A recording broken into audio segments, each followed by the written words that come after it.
Hi, coming to you from, would you believe, London. But before I forget, I'm going to thank immediately John J., Jimmy C., and Benjamin C. for their kind donations and their recurring donations this week. So many thanks, guys. I hope I got them all right. Mr. Producer's looking at Mr. Producer's actually videotaping this one for me because we're in the courtyard of Ali Moon, one of my students from a few years ago, and we're about to do the workshop here. But I thought you might get some enjoyment out of reading a little bit of Delacroix for you. We can't do a very long one today, as you probably already noticed. So, but we wanted to not leave you high and dry. But so this is the journals of Delacroix, Eugene Delacroix, and it's very interesting. I've been talking about how Mr. Gamble would be, even wrote an essay about the negative influences of Delacroix, significantly about the idea that he would encourage people to do things in the spirit, similar to the idea of being high or on drugs or under the influence of brain fever or any of those things. And it's a very important thing to hear if you're a student. Really, it's all about being in your right mind and being good at all those little things that matter. But I was very encouraged in my reading because he's actually operating as a mass draftsman and a colorist, which are of a piece. I mean, they go with the same territory, and we're in that world in the Boston School framework. We're drawing from effects rather than drawing from outlines, from contours, right?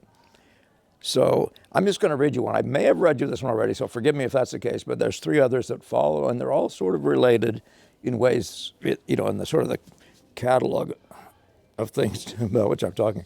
So this is just going to be reading from a paragraph that's in the book. And I'm reading the whole paragraph. He says afterward that he might have placed first, our Titian is therefore divine and unequaled in painting. He adds, and by the way, that's a Gamble thing. Gamble said, when you're old, it's Titian. You've heard me say that, I think. Let's say in conclusion, and I say Gamble said that almost as if it was his quote, but I found that it occurs several times in Delacroix. Let us say in conclusion that though there have been various excellent painters before the present time, these three merit and hold the first rank, Michelangelo, Raphael, and Titian. I know well that the title of colorist is more of an obstacle than a recommendation with the modern schools, which look upon the study of drawing alone as a virtue and sacrifice all else to it. The opinion is that a colorist busies himself only with inferior and, so to speak, earthy phases of painting, that a fine draftsman is much finer, a fine drawing is much finer when it's accompanied by tedious color, and that the main function of color is to distract attention from the more sublime quality, which can get along very easily without any prestige that color can give. So that's a fascinating conversation, isn't it? It is what might be called the abstract side of painting, contour being its essential goal. Aside from color, such a conception would give only secondary rank to others among the needs of painting, such as expression, the true disposition of effect, and composition itself. Well, so you see that conversation is just in the air, and there seems to be a fair amount of that today in the new realist model. But let me just share a couple other comments that are sort of tied. So this is about the lay-in, and this is apropos. I'm thinking about these things because we're doing a workshop that has everything to do and with the lay-in, but it's sort of the meat and potatoes of what we do because our lay-in sets the tone for everything we do following up. I'm going to say this, that to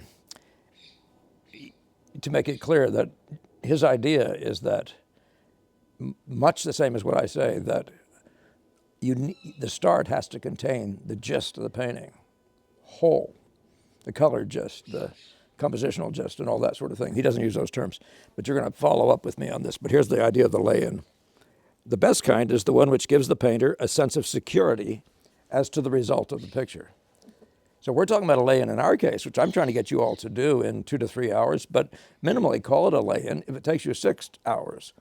There's that period you're going through, which then separates from the part where you as it were, finish it. You bring it, right? But as I said, I'm not just impatient, but it's crucial to me to see where I'm going. And you can do that in our way of working. You put down enough data so you can say, yes, this is going to be a really good picture. So I've said that to you before, but I like the way he phrases it.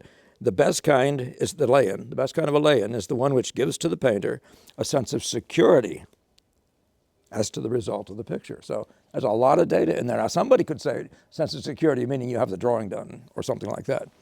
But I'm talking about it it's certainly a much bigger context, or more inclusive is what I really meant to say, context.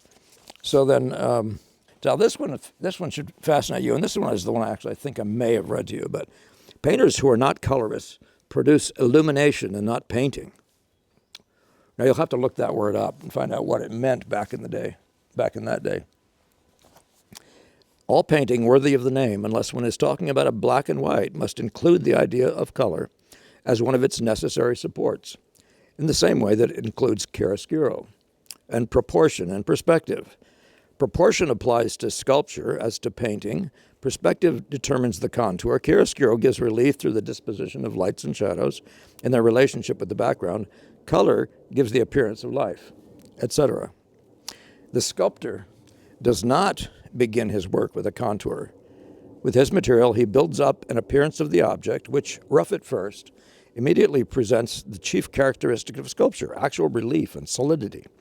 The colorists, the men who unite all phases of painting, have to establish at once and from the beginning everything that's proper and essential to their art.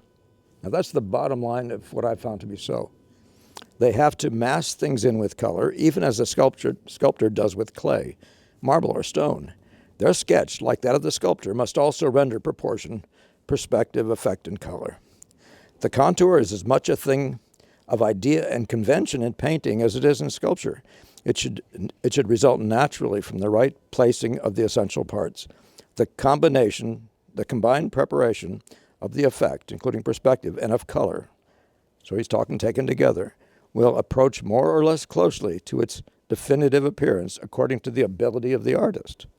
But in this point of departure, there will be an unmistakable beginning of what is to come later. There again, you see how that's beginning to be, again, the summary of what we think of, or how we think of the start. And let's see if this last one, I hope these are all on the same subject. I'm doing this on the fly, and I have pretty serious London jet lag from a 5-hour flight. And a fairly sleepless flight, too. All right, let's give you this last, if I can find this last quote.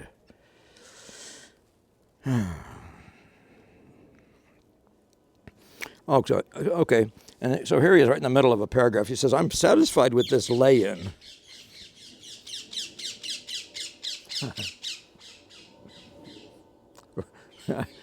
We got fans, I guess. Or are they laughing at me? All right, we got it. I'm satisfied, he said, with this lay-in, but when one adds details, how can one preserve that impression of the whole which results from very simple masses? The majority of painters, and I did this formerly.